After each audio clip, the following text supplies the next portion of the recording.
These players are preparing for their biggest ever test, the International Defence Rugby Competition in Japan. It's right up there. I'll be honest, playing in this kind of competition against the kind of opposition we're expecting to play against is huge. And, in services rugby, this is really the pinnacle. So, I'm excited. I know everyone else is excited.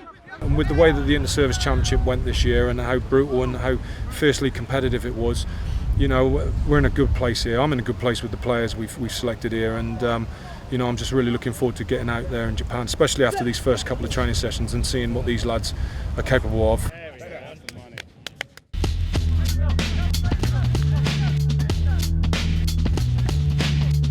By September, the players, more used to facing each other, were in the Far East, ready to team up and take on other international military teams. It's a huge importance to not only UKAF rugby but the single services as well, because if you look back over the history of the IDRC, the single services were represented, and this year particularly it's significant because Japan asked for only one side to represent the UK, so we carry that burden of responsibility for all three single services while we're out here.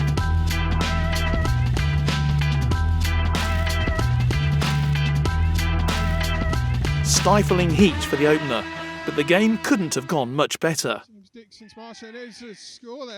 They'd fallen behind to an early penalty, but quickly recovered. Opening their try count, this from Toby Evans. Before half-time, they'd added 3 more tries, including 2 from the RAF's Rob Bell, sandwiched in between a score from the Navy's Gareth Rees. The boot of James Dixon, meaning they had a 31-3 lead at the break. Now the power, and it's another try. After the interval, they scored 3 more tries in 6 minutes. Brad James, Dan Tooth and Connor O'Reilly all crossing the line. The match was marred by a mass brawl following a high tackle in a melee on one of the UKAF's players, and it resulted in a serious injury to scrum half Morgan Evans, who had to be taken to hospital.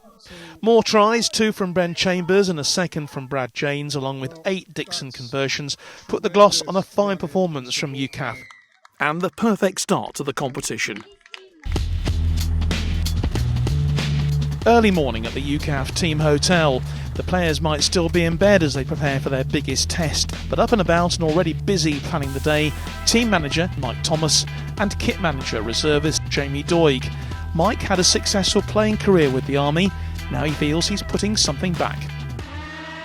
I've been around the circuit about 25, 26 years as a player, coach and as a team manager, and we bring all our experience, especially from Sapper Rugby, to bring it forward.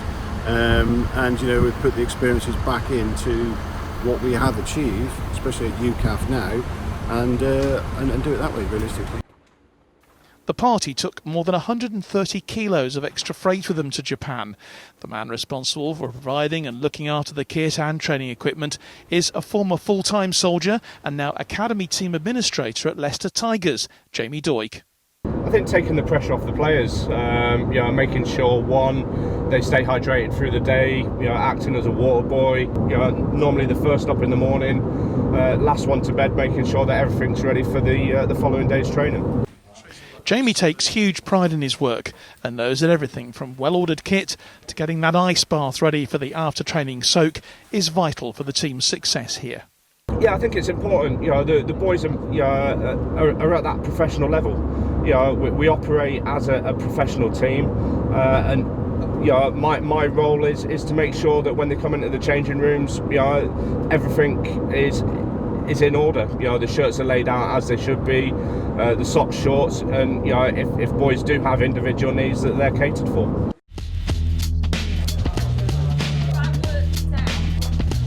And medical provisions were also catered for. With a top team accompanying the players on the trip, they couldn't have been in better hands.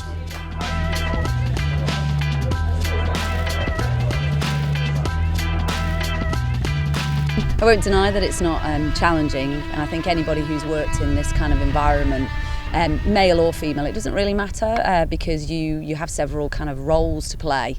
Actually, I think the fact that we're female, certainly in a male environment, has its strengths. We bring to the party something a little bit different with regards to, that more empathic kind of caring element, and we a little bit more sensitive to their personality changes probably. Let's go then on, man. Okay, find out exactly where we go.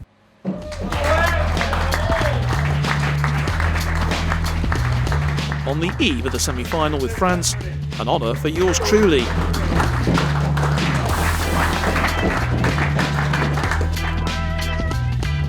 And the players were ready for the challenge. We've really done well to bond really quickly, so the lads are great, so it's good. And looking forward to the French. I always look forward to French, yeah. It's always a feisty contest. We know what they're going to bring, so we've just got to step up to the plate and do a good job. They didn't have probably the strongest result against Japan, but we know that they're going to come back a completely different beast. They're going to be physical. There'll always be a bit of niggle there when the UK and France come together.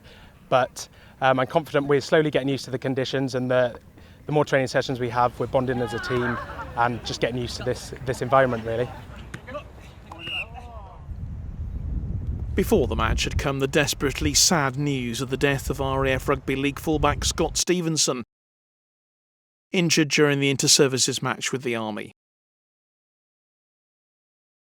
Players from all the participating nations paid tribute in training. And again, before the semi-finals.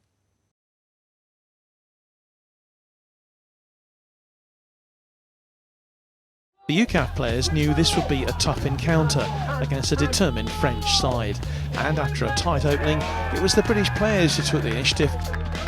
Fullback Craig Duncan's opening try ending a brilliant UKAF move, James Dixon adding the conversion. 2 minutes later he missed a penalty, and it added some hope to the French, who responded with their first try. Not much entente cordiale, some French play sparked the first of two on the pitch fights, which eventually resulted in Gareth Rees and French lock Jean-Baptiste Lemeur being sin-binned for 10 minutes. It was UKAF who regained their composure first. Great work from the forwards eventually yielded a try for Gareth Smith, converted by Dixon, 12-5. The French then broke away, fly half Flavio Iannusu scoring under the posts, the conversion from Diego Giraudoux levelling the match at 12-all. But it was a sign of things to come when UKAF so nearly went over for a try right on half-time. They had to settle for a penalty in the end, slotted over by James Dixon to give them a 15-12 lead. The second half was a totally different story. Rees, empowered by his enforced 10 minutes, returned to spearhead an early onslaught, and it brought him a try. Stu Philpott added another score, and when Dixon added to his points tally with a penalty, it was 32-12. And to cap off a second half which the British players totally dominated, a Brad Jones score right at the end, successfully converted, gave UKAF the win they so richly deserved, 39-12. The fitness on the boys' shoulder, so fair play to them, every one of them, 1 to 23, and even the boys that were on the touchline which didn't play, the water was on straight away, and that's obviously key in the likes of the heat of this.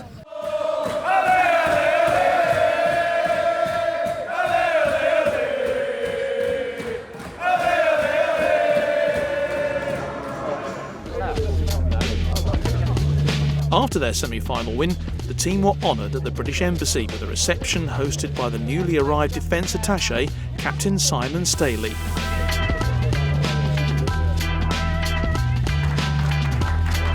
He was invited to present new caps to players who'd made their debuts here in Japan. As a thank you, Captain Staley was presented with a signed UKAF shirt and then asked to try it on. Right here on the rugby pitch, they have outshone the team so far. They've represented the UK. They've been terrific ambassadors. And so for me to be able to walk into the Japanese Maritime Ministry of Defence or to any other establishments I've been around today, not just on my own but with PUS and with Air Marshal Rochelle, and every person there has congratulated us and the UK team for what they've achieved here. It's a pretty good feeling. Despite the anticipation, hopes of a showpiece final with Fiji had been blown off course before the team even got to the Kashimawa Park Stadium. They'd arrived there to find an immaculately laid out dressing room, but a pitch without posts, which had snapped in the high winds. The organisers had wanted the final to go ahead as a try-scoring only game. UKAF head coach Lee Soper declined and got the agreement of his Fijian counterpart. And so, a 30-mile hike across Tokyo was needed to complete the competition. The chase is on, and it looks like it's going to be a Fijian man who gets there first, and it is a try. It's a great line out, but it's gone a little bit above and beyond, and picked up again by the number 9 for the Fijians. Great tackle, but they've opportunity again, and they're over for a second try. And that again just showed the strength of the Fijian side. Great holding from Dave Manning there to keep them out. But it's another penalty to Fiji. They'll take it quickly, and they do. And it's the scrum half who's gone for the line. And he's got the try. It's a third try for Fiji. And a penalty to Fiji. They'll take it quickly. That's wonderful scrum half. Dancing his way through, but making lots of ground here, and a chance for them to run through for a fourth try, and it's the number 14 who got it.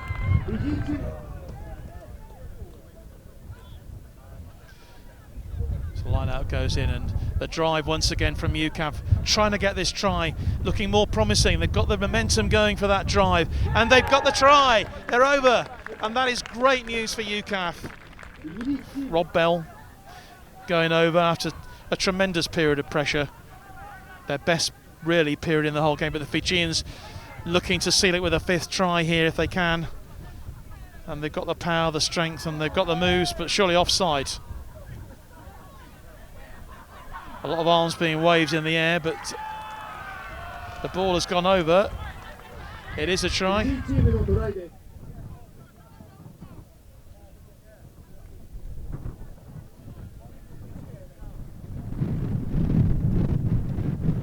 Absolute scramble, and it is a try. Well, that's terrific play from UKAF. Yeah, they were very fast, they're very strong, big boys, and yeah, we just made too many mistakes in the first half, and they capitalised, and that was the difference at the end of the day. You must be so proud, though, of the way this team of men have come together from 3 different services. Yeah, definitely. It's been a short timeline for us, very little time in prep, very little, 3 weeks here in country with 3 games, and I think the journey we've been on is, not been without hurdles, and I think we've done exceptionally well. Despite missing out on bringing the IDRC trophy home, the UKAF players left Japan with heads held high and a genuinely tri-service rugby spirit.